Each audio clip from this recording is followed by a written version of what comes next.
શ્રીજી મહારાજ જયારે તપશ્ચર્યામાં નીલકંઠ વર્ણી વેશે હતા ત્યારે ફરતા ફરતા હજી લોજ આવવાનું બાકી છે એ પહેલા વડોદરામાં જે માંડવી 16 સ્તંભનો દરવાજો કહેવાય છે એ માંડવીના દરવાજાની નીચે મહારાજે સંધ્યા સમયે મુકામ કર્યો.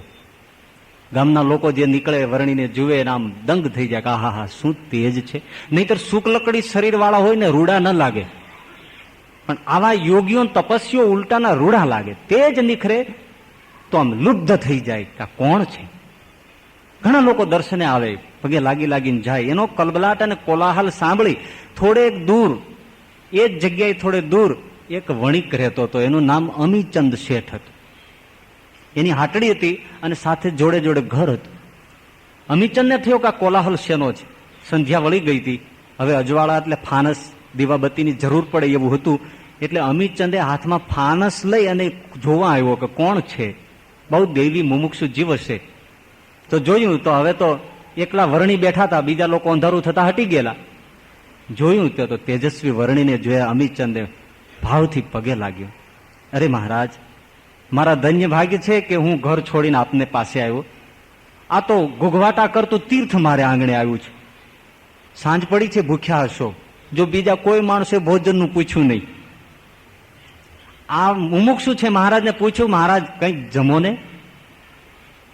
ભાવ જોઈને મહારાજે કહ્યું, જાઓ, જે કંઈક તૈયાર હોય લઈ આવો જલ્દી, અમારે એના માટે ખોટી નથી થવું. હા મહારાજ. એકદમ દોડ્યાની પત્ની એ પણ ભાવુક,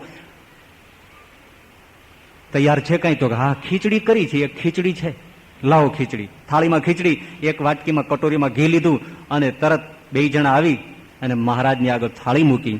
મહારાજની જમવાની ચતુરાઈ, ખીચડીને આમ બે હાથે જરા આમ કુબલી કરી અને આગળની પેલી બે આંગળીથી પેલી કટોરીમાં નાખી આમ ઘી લઈ મહારાજે ખીચડીમાં નાખ્યું. ચતુરાઈથી એને ભેળું કરી અને મહારાજ 2 ગ્રાસ ખીચડી જેમાં ફક્ત 2 કવલ તરત ચડું કરી નાખી અને પેલી સ્ત્રી હતી એમને કહ્યું કે લ્યો આ લઈ જાઓ, પ્રસાદી જમી જાજો. વણિક દર્શન કરે છે, ધીમે ધીમે મહારાજને સમજાવે છે, અમારે ત્યાં નિવાસ કરો મહારાજ, કે અમે કોઈના ઘરમાં રાત વાસો નથી કરતા, અમે તો યોગી છે, અહીંયા જ રહીશું. વણિક દુઃખી હૃદયે પોતાના ઘરમાં ગયો. પણ એ દરમિયાન પેલી સ્ત્રીએ પેલી થાળી આપેલી મહારાજે, એ બધી જ ખીચડી પોતે જમી ગઈ. કથાનો રસ એ છે કે મુમુક્ષુ સ્ત્રી હતી, પણ અતિશય કામ વાસનાથી ભરેલી એની સ્ત્રીની વૃત્તિ હતી. એટલે મહારાજે એની સેવાથી રાજી થઈને એમ કહ્યું કે લ્યો આ લઈ જાઓ ને તમે જમી જાઓ. એ ખીચડી જમતાની સાથે જ સ્ત્રી નિર્વાસનિક થઈ.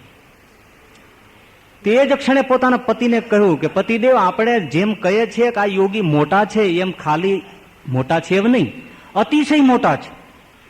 માટે હવે તો વહેલી સવાર પડે ને આપણે પકવાન બનાવીને બ્રહ્મચારીને ઘેર લાવીને, ભલે અહીંયા નથી આવતા પણ ઘેર લાવીને એને જમાડવા છે. આ મારો મનખ્યો છે. આખી રાત સ્ત્રીએ જાગી પકવાન કરતી રહી કે મારે એને જમાડવા છે. એકદમ નિર્મળ અંતઃકરણ વાળી થઈ. સવાર પડ્યું એટલે તરત પતિદેવને મોકલા, જાઓ એ વયા જાય એ પેલા આપણે એને પકવાન જમાડવા છે. અમીચંદ બહાર આવીને જ્યાં જોયે તે મહારાજ તો બધું તૈયાર કરીને મૃગચર્મ વીંટાળીને ભાગવાની તૈયારીમાં હતા. અમીચંદે પગ પકડી લીધા, ના મહારાજ જશો નહીં, આ તીર્થ આંગણે આવ્યું છે, હવે અમે તો કોરા રહી જઈએ, એમ ન જવાય, જમીને જાઓ. મહારાજ કે જમાને? અરે મહારાજ 2 કોળિયા ખીચડું ખાધું છે, અમારો મારા ઘરનાનો ભાવ છે, જરા પકવાન જમો. અમારા ઘરમાં હોય તમારા જેવાને કામમાં ના આવે શું કામનું, તમે ન જમો તો અમને નહીં ગમે. મહારાજ મહારાજ કે અમીચંદ બહુ સેવા કરી છે. ના મહારાજ, કઈ સેવા થઈ શકી જ નથી, સેવાનો લાભ આપો. મહારાજ કે જો અમીચંદ, તારી સેવા ઘણી લઈશું, બસ અત્યારે અમને જવા દે. અરે મહારાજ કે મારા અવસ્થા થઈ, મારા દેહનો શું ભરોસો છે? તો કે દેહ રાખવો કે ન રાખવો એ મારા હાથમાં છે. તારો દેહ રહેશે નહીં પડે, અમે તારી જરૂર સેવા લઈશું.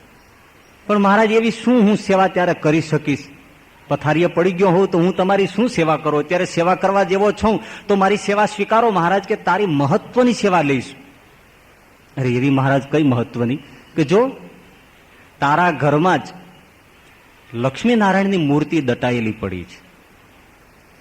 હવે એ અમીચંદ એકલો જાણતો હતો, કારણ કે એના પિતાશ્રીએ સરકારી કંઈક તકલીફને લીધે લક્ષ્મીનારાયણની મૂર્તિઓ જમીનમાં પોતાના ઘરમાં ખાડો કરીને દાટી દીધેલી. એ બાપ અને દીકરો સિવાય કોઈ જાણતું નહોતું. એ મહારાજે કહ્યું કે તારા ઘરમાં લક્ષ્મીનારાયણની મૂર્તિ દટાયેલી છે, એ અમે જયારે જરૂર પડશે ત્યારે બે સંતોને મોકલીશું, ત્યારે એ સંતો ખોદીને કાઢી અને મૂર્તિ લેવાની માગણી કરશે, તું આપજે. અને એ જ મૂર્તિ કઢાવી મહારાજે વર્ષો પછી, અને આજે વડતાલમાં જે લક્ષ્મી નારાયણ દેવ દર્શન આપે છે એ અમિતચંદ ઘરમાંથી કાઢેલી મૂર્તિ છે.